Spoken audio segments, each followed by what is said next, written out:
Ya le damos la bienvenida a Carlos Pagni, que nos va a comentar dos temas esta noche. Primero le saludo. ¿Cómo te va, Carlos? Muy bien, Juan, ¿cómo estás? Bienvenido como siempre. Está por conocerse en minutos aparentemente un acuerdo ya entre el gobierno y la CGT para alcanzar un bono de común acuerdo, insisto, para fin de año. Ayer parecía que esto estaba muy complicado, porque bueno, no todos podrían pagar este bono, pero sería inminente un anuncio de la CGT. Había una reunión, había dos reuniones, porque hubo una reunión, en realidad una con un cuarto intermedio, dos proyectos. Ayer se había llegado a un acuerdo, todo el mundo lo había celebrado hasta que los empresarios empezaron a plantear algunas objeciones respecto de la capacidad que pueden tener muchas empresas para hacer frente a este pago adicional en medio de una recesión que es, por los números que estamos viendo, bastante complicada, probablemente más complicada de lo que se preveía, 11,8% de caída de la actividad industrial. Entonces, estamos en este bono es el puente entre el PowerPoint de los economistas y la realidad, ¿no? La recesión vista como una mera curva fría que no le duele a nadie y la situación concreta donde hay gente que necesita ganar más porque la inflación le comió el poder adquisitivo de sus salarios y empresas que en razón de la caída de la actividad no pueden pagar más y algunas están al borde del cierre o de la quiebra.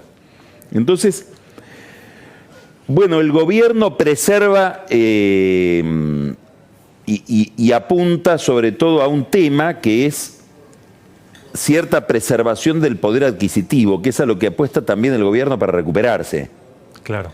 No solamente por razones sociales, también por razones políticas. Siempre la imagen de Macri va ligada al poder adquisitivo del salario. Entonces, la estrategia final del gobierno está bajar la inflación para que haya una subida del poder adquisitivo. Consumo, un poco más de consumo. Exacto. El 65% de la demanda agregada es consumo. Si no hay reactivación que no venga por el consumo. Ahora, lo que estamos viendo es que la recesión tiene una profundidad y una dureza que habrá que ver qué consecuencias políticas tiene. Y mientras tanto, la discusión de este bono, que es muy compleja. ¿Por qué? Porque hay distintas escalas de empresas. Primero porque hay distintos sectores, a algunos les va bien, a otros no les va bien. Exacto. Pero además no es lo mismo que vos tengas que pagar este bono. Si ya cerraste la paritaria, claro, ya diste el aumento de salarios, y ahora te voy a señalar una curiosidad política en este sentido, bueno, que si no lo diste. No es lo mismo tampoco si vas a pagar este bono y va a cuenta de la paritaria futura o no, que es lo que querían los empresarios básicamente. Digamos, yo doy este plus, doy este bono, pero después es parte de lo que voy a incorporar a la suba de sueldos cuando la negocie en febrero o marzo. sí. También eso depende del sector. Hay sectores, por ejemplo, la UOM, donde la actividad industrial metalúrgica está muy castigada por la recesión. Bueno, tiene muy poco margen de maniobra para un aumento. Le viene bien este bono. Otros sectores que no, que les va a ir mucho mejor, dicen, no me lo pongas a cuenta de la paritaria, digamos. Esto es un bono, la paritaria es otra cosa. Ahora, fíjate qué curiosidad, que en realidad la CGT, presionando para que se pague este bono y que lo paguen todos, está beneficiando a los que ya hicieron la paritaria. El camionero que ya tuvo el aumento va a tener el bono además. Aparentemente a la empresa de camiones lo castiga mucho esto, claro, porque ya te di el aumento y ahora me viene esto que nunca se habló. Claro. Pero ¿qué te quiero decir? Los bancarios lo mismo, también tuvieron su paritaria. Ahora, bancarios, camioneros no están en la CGT. O sea, la CGT está haciendo el esfuerzo y planteando el conflicto para algunos sindicatos que no están dentro de la CGT. Daría la impresión de que esto se va a cerrar, como decís vos, en las próximas horas. Hay además todo un debate acerca de cómo se paga técnicamente. El decreto lo había redactado, te diría, en un 60%, según la versión que tengo yo, Funes de Rioja, de la UIA.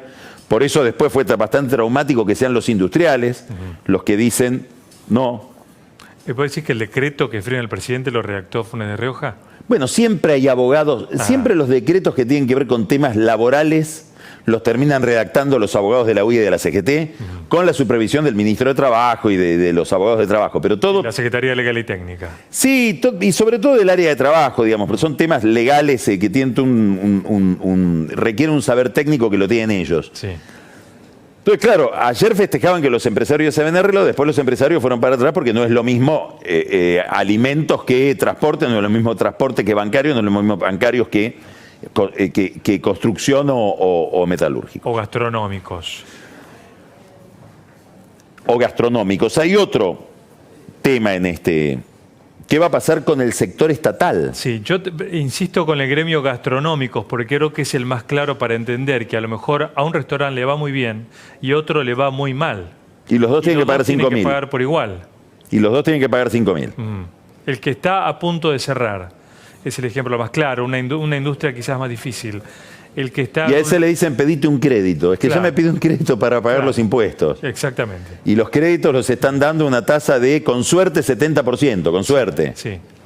El empleado gastronómico quiere obviamente ese bono, pero a lo mejor le significa al dueño estar ahí justo con su local. Por eso Entonces, se hablaba de que aquellos que no pueden pagarlo sí, negocien con su sindicato, con su comisión interna, que es la que más tiene claro la situación de la fuente de trabajo. Porque acá tenés la famosa tensión y contradicción eterna cuando aparecen estas crisis, que es una crisis endiablada porque es recesión con alta inflación. Es caída en el nivel de actividad dramática e inflación intolerable del 50%. Entonces, ¿qué privilegiás? ¿El poder adquisitivo del salario o el nivel de empleo? ¿Precio o cantidad? Precio sería el nivel de salario. Cantidad, la cantidad de empleados. Exacto. No podés arbitrar las dos. Si subís el precio y pagás más salario, vas a tener menos empleados. claro. Bueno, ahí el sindicato tiene la responsabilidad de decir, sí, yo quiero dejar gente afuera con tal de que los que se quedan y echar gente a la desocupación. Este es un debate que hubo cuando hubo la recesión del año 2001 y así nacieron los movimientos de desocupados. Así, yo charlé muchas veces con sindicalistas que decían, la verdad que nosotros fuimos irresponsables porque no nos hicimos cargo del problema del desempleo y al final perdimos poder. Porque nos quedamos representando un grupo de privilegiados que es el grupo de los que Están en blanco. están en blanco. Están en blanco, tienen un empleo estable, tienen vacaciones, tienen cobertura sanitaria. Ese debate vuelve ahora. Y esa tensión vuelve ahora. Ahora Ahora, decirlo del empleo público. el otro tema es el empleo público. Sí. Ahí paga el Estado. Los 5.000 pesos. El Estado no quiere pagar. Claro. Entonces tienen que buscar una forma de ver cómo converge este bono con la paritaria del sector público que creo se empieza a hablar la semana que viene.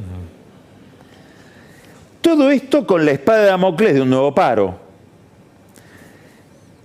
Ahí lo tenemos a Daer, que ayer dijo que no iba a haber paro si se sancionaba un decreto correcto. Después se cayó el decreto. Claro, ellos no van a levantar la medida de fuerza hasta tanto no tengan el decreto en la mano. Es un juego de póker. No quieren hacer paro. ¿Por qué no? No quieren hacer paro porque son muy dispares las situaciones dentro del sindicalismo, de las distintas actividades. El transporte no quiere parar. Y eso es crucial. Sobre todo colectiveros, básicamente gremio de colectiveros, ferroviarios. Mira este señor Daer. Este señor, el 17 de octubre, estaba en el palco de Mansur, en Tucumán. Daer fue el dueño de casa que recibió ayer, donde se hizo la reunión de la CGT con los empresarios, el sindicato de Sanidad. Claro, Mansur fue ministro de Salud. Ahora, ¿qué te quiero decir? Está con Mansur, que está en una interna. Te estoy poniendo un microcaso para después ir a una reflexión más general. Está con Mansur, que tiene una pelea despiadada en Tucumán. Va a ser, yo creo que una de las peleas del ciclo electoral. Vamos a ver cosas horribles. para series Netflix en Tucumán, los Mansur contra los Alperovich.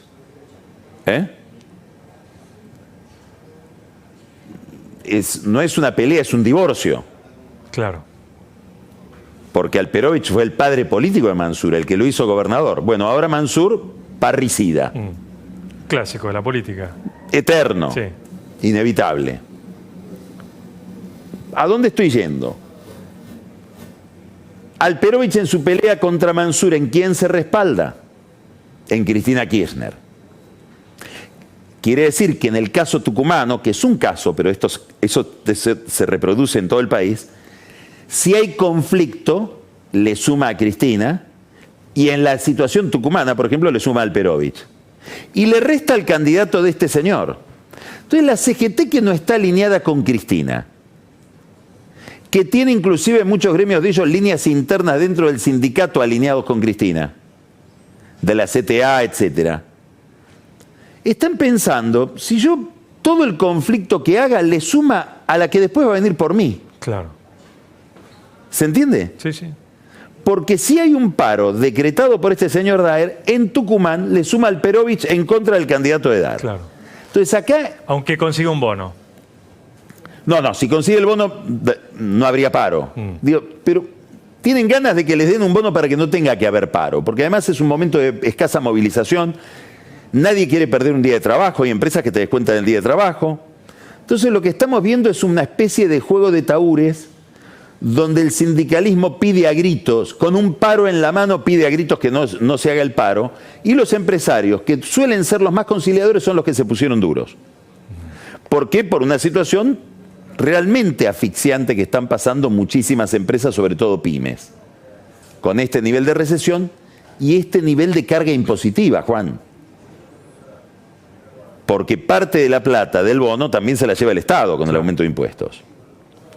Entonces vamos a ver cómo transcurren las próximas horas y ver cómo se resuelve esta tensión que, como te decía, le encarna, le da realismo, le da vibración a algo que todavía estaba en el PowerPoint, que es la recesión, como un fantasma que viene. Bueno, ahora ya estamos viendo cómo funciona. E instala en los diarios, se instala en la opinión pública, en la prensa, el problema de la caída del nivel de actividad y el gran apretón que van a vivir las familias y las empresas. El otro tema, Carlos, que no vamos a hablar de un paro, pero podemos hablar de un plantón. Dentro de la Corte Suprema, 3 jueces de la Corte no fueron directamente a una comida con el presidente de la Nación y el ministro Garabano de Justicia. Ahí tenemos la escena del almuerzo. Estaba el jefe de gabinete también. Estaba Marcos Peña. De los 5 jueces solo fueron 2. Y esto no es solo una imagen de un almuerzo protocolar, sino que es la muestra de la ausencia de los otros 3. ¿Estamos ante una grieta en la justicia? ¿Hasta qué grado de profundidad o qué gravedad tiene esta división en la Corte Suprema? No, yo creo que no hay una división. ¿No? No. Yo creo que lo que hay es otra corte donde el desplazamiento de Lorenzetti es el desplazamiento de una jefatura muy firme. Lorenzetti había armado una mayoría, ahora no hay una mayoría, ahora son 5 votos. El que quiera obtener un fallo de la Corte tendrá que trabajarse él mismo la mayoría y convencer a 3 jueces. Creo que aquí hubo una jugada torpe del gobierno y torpe de los jueces que fueron al almuerzo. ¿Por qué del gobierno?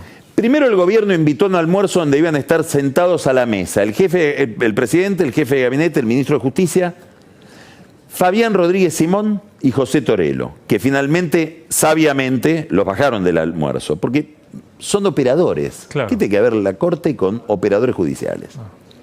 Se debatió en la Corte. Como blanquear a los operadores. Sí, que es una función, digamos, que en un mundo ideal, que es el mundo en el que uno tiende a vivir o quiere vivir, no existiría. Claro. Entonces ahí hubo un descuido institucional. En la Corte dijeron, a ver, ¿qué tiene que ver esto? ¿De qué vamos a ir a hablar? ¿Los 5 jueces con el gobierno? ¿Alguna vez se hizo esto? Maqueda, que es el más antiguo, dijo, nunca el gobierno, nunca el Poder Ejecutivo convocó a toda la Corte a un almuerzo. ¿Cuál va a ser la agenda? Es incómodo. ¿Qué tenemos que adelantar el voto nuestro? Vamos a hablar de temas muy incómodos como el tema jubilaciones, el 2x1. ¿De qué vamos a hablar? A ver, y con sabiduría y picardía, creo que 3 jueces dijeron, ¿por qué no vas vos, Carlos Rosenkrantz? Que vayan las autoridades, el presidente y la vice. Sí. Y Rosenkrantz y Hayton, en vez de decir, no, solos no, porque vamos a quedar como los 2 jueces del gobierno, Sí. Aceptaron. aceptaron y quedaron offside como se nota acá. Yo creo que Lorenzetti festejaba, ¿no?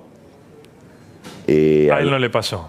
No porque a él no le pasó, sino porque no creo que Rosenkrantz sea un enemigo de Lorenzetti. Es el que lo reemplazó. A nadie le gusta ser reemplazado, pero no creo que... Ahora, Hayton, no creo que... Se criticaron fuertemente Rosenkrantz y Lorenzetti. Se criticaron inclusive... Y en público. Y en la votación. Sí.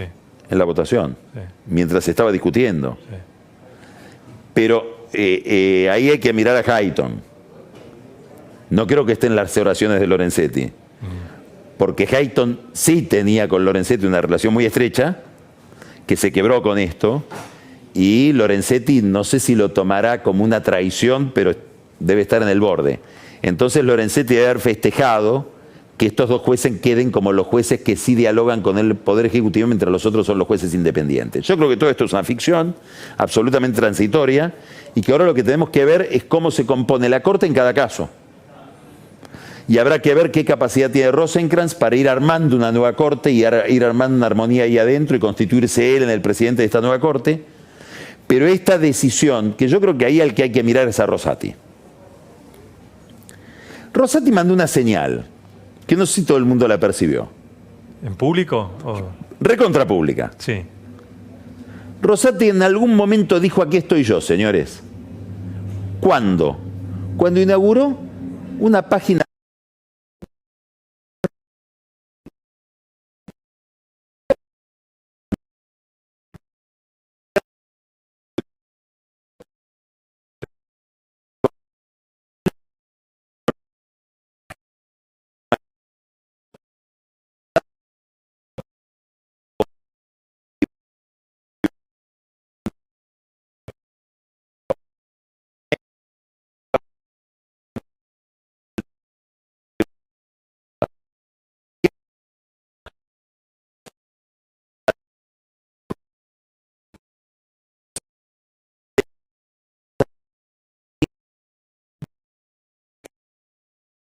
puesto en la constituyente de la mano de Reutemann, y era el cerebro jurídico de Reutemann en la constituyente de Santa Fe, sobre todo en el tema de las reelecciones de los gobernadores, que fue una gran polémica allá. Después fue ministro de Justicia, fue antes de ministro de Justicia procurador del Tesoro. Entonces, estamos hablando de un tipo con mucha experiencia política que demostró acá que entiende de política. Porque él, ¿qué hizo? Participó de una mayoría para ponerlo a Rosenkrantz, pero después le dijo a Rosenkrantz, no te creas que acá hay una nueva mayoría. Claro. Acá yo te puse a vos y ayudé a que llegaras para liberarme de Lorenzetti, que sí tenía una mayoría de la que yo no formaba parte, Claro. que era Lorenzetti, Makeda y Hayton. Ahora que se terminó la mayoría de Lorenzetti, Makeda y Hayton, se acabaron las mayorías. Se compone en cada caso. Y se acabó el poder personal. No es automática, como en su momento. En su momento se le llamaba automática por subordinación al Poder Ejecutivo, acá sería por subordinación a Lorenzetti. Y además hay otro, la organización de la Corte va a ser de la Corte, no va a ser del presidente de la Corte. ¿Querés poner un administrador? Va a ser el administrador que decidamos entre todos. ¿Querés poner el área de prensa? Va a ser la que decidamos entre todos. Digamos, otra lógica donde el voto de cada uno ahora es un voto mucho más importante y habrá que releer qué lugar juega Makeda, qué papel ocupa Hayton, cómo hace Rosati para mantener este juego de líbero. Y tenemos que ver también cómo queda Lorenzetti, cómo queda la relación de Lorenzetti con Rosenkrantz, si se abuena o no. Dificulto que se abuene con Hayton. Y cómo hace Rosenkrantz y qué habilidades políticas y ductilidad política tiene para manejarse en esta escena, que es una escena nueva. de la que dependen muchísimas cosas, porque ya dentro del martes que viene podría haber, por ejemplo, el fallo blanco, que es un fallo con mucha trascendencia de actualización de haberes jubilatorios. No sabemos si va a salir 3-2, 4-1. El gobierno quiere hacer algo antes, urgente, antes del martes, para ver si se puede frenar el acuerdo el martes y que se postergue. Es un tema de mucha importancia fiscal, están los temas federales de las provincias, y viene el tema del 2x1. Un nuevo caso de 2x1, donde no sabemos si los alineamientos van a ser los mismos que antes. Acordate que el 2x1 lo votaron Rosenkrantz, Hayton y Rosati. Pero era una ley del Congreso. ¿A qué 2x1 te referís? El 2x1 es si en casos de lesa humanidad está bien. cabe aplicar el beneficio de que por cada año que estuviste preso sin condena se computa como 2. Perfecto. Los puristas dicen sí, y la ley del Congreso no tiene ninguna importancia porque nunca puede ser retroactiva. Claro. Pero políticamente le encontraron una vuelta a los que quieren, y no sabemos si Rosati no va a cambiar su posición ahora, justificándose en esa ley. Bien. ¿Y ahí cómo va a quedar Rosenkrantz? ¿De nuevo solito? ¿Votando solo contra 4?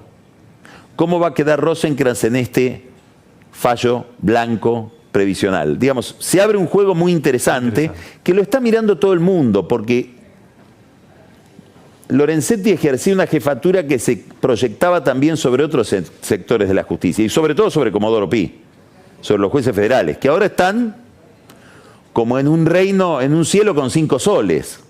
¿Dónde está el sol? Son 5. ¿A quién hay que seguir? ¿Quién marca la pista? Sobre todo porque eso está reforzado por cambios en las cámaras federales también. Es decir que, queriendo sin querer, un poco por casualidad, un poco deliberadamente, ahí hay que mirar algunos personajes dentro del oficialismo. Pepín Rodríguez Simón es crucial en esto. Torello es crucial, por eso estaban en la mesa. El gobierno ha producido, o el oficialismo de Macri ha producido algunos cambios ecológicos en la justicia que tal vez sean mayores de los que uno esperaba. Sobre todo a nivel de la Corte y de la Cámara Federal. Muy bien, Carlos, lo iremos viendo cuando pase el tiempo. Muchas gracias. Gracias a vos.